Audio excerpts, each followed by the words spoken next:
이 자전거를 처음 배울 때 혹시라도 이 타다가 넘어져서 다칠까 이제 많이 걱정을 하잖아요. 그런데 자전거를 탈 때 땅을 바라보게 되면요, 중심을 못 잡고 흔들리게 되고 결국 넘어지게 돼 있어요. 그래서 자전거 탈 때 두 가지 원칙만 잘 지켜도 자전거 위에서 중심을 잘 잡고 넘어지지 않고 잘 갈 수 있습니다. 하나는 땅을 바라보는 게 아니라 정면을 바라보는 거예요. 또 하나는요, 페달을 멈추지 않고 계속 밟는 거예요. 우리가 신앙생활하면서 넘어지지 않는 것도 똑같아요. 첫째는 사람이나 환경을 바라보는 것이 아니라 눈을 들어서 하나님만을 바라보는 거예요. 그러면 주변에서 누가 뭐라고 하든 환경이 어떻게 바뀌든 시선이 주님께 고정되어 있으니까요, 흔들리지 않는 거예요. 그리고 둘째는 뭐겠어요? 자전거 페달을 계속 밟듯이 기도를 쉬지 말아야 돼요. 예배를 쉬지 말아야 돼요. 성경 읽기를 쉬지 말고 믿음의 삶을 계속 이어나가야 되는 거예요. 그러면 중간중간 힘들긴 해도 멈추지 않고 넘어지지 않으니까 계속해서 그 사람은요, 믿음의 진보를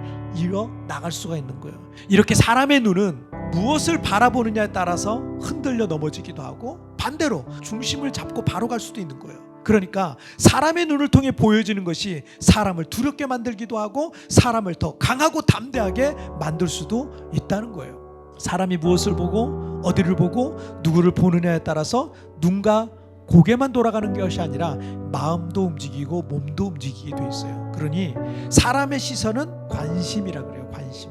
그것은 여러분 한 사람의 인생을 완전히 바꾸어 놓게 될 겁니다. 시선을 잘 관리할 줄 아는 사람이 결국 자신의 인생도 잘 관리하게 되어 있는 거예요. 그리스도를 위하여 받는 수모를 애굽의 모든 보화보다 더 큰 재물로 여겼으니 이는 상 주심을 바라봄이라. 모세의 눈에 보여지는 이 두 가지 중에서 그는 현세가 아닌 내세를 택했던 거죠. 이 땅이 아닌 하나님을 선택했다는 거예요. 그의 시선이 이 땅에 집중되어 있지 않고 그는 하나님께 시선을 고정했다는 겁니다. 그는 믿음으로 애굽을 떠날 때 주님께 시선을 고정하기로 했던 겁니다. 지금 우리 육신의 눈으로 보이는 것이 우리를 속일 수 있다는 것을 기억하세요. 그래서 눈으로 보이는 것을 다 믿으면 안 됩니다. 때로는 믿음의 눈이 떠져야 돼요. 영의 눈으로 볼 수 있는 영적 시력이 우리에게 필요합니다.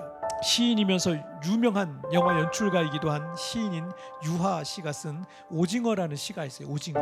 눈앞의 저빛, 찬란한 저빛. 그러나 저건 죽음이다. 의심하라. 모든 광명을. 깊은 밤에 이 강원도 동해 앞바다에 나가보잖아요. 환한 집어등을 켠 배들이요, 길게 수평선에 늘어서 있는 것을 볼 수가 있습니다. 오징어들은 그 불빛을 보고 달려드는데 그러다가 어부들에게 잡혀서요, 새벽에 시장에 내다 팔리게 되어 있는 거예요. 우리의 인생에는 수많은 유혹의 불빛이 우리를 비추기도 합니다. 그 광명은 우리를 그리로 끌어들이기 위해서 더 밝은 빛으로 여기에 너의 행복이 있다고, 여기에 너의 성공이 있다고 유혹합니다. 그러나 그 불빛은 우리를 파멸할지도 모릅니다.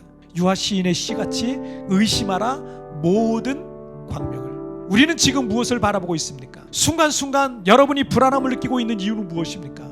무엇을 바라보면서 우리는 흔들리고 있는 겁니까? 자전거 배울 때처럼 땅만 바라보다가 중심을 잃고 넘어질 수 있다는 것을 기억하세요. 이 땅이 아닌 주님께 시선을 고정하십시오. 그리고 믿음의 페달을 힘차게 밟으시길 바랍니다. 하나님께서 우리를 생명의 길로 이끌어 가실 겁니다. 모든 불안함은 사라지고 하늘의 평안과 기쁨과 확신 속에서 우리는 승리하며 살아내게 될 줄 믿습니다.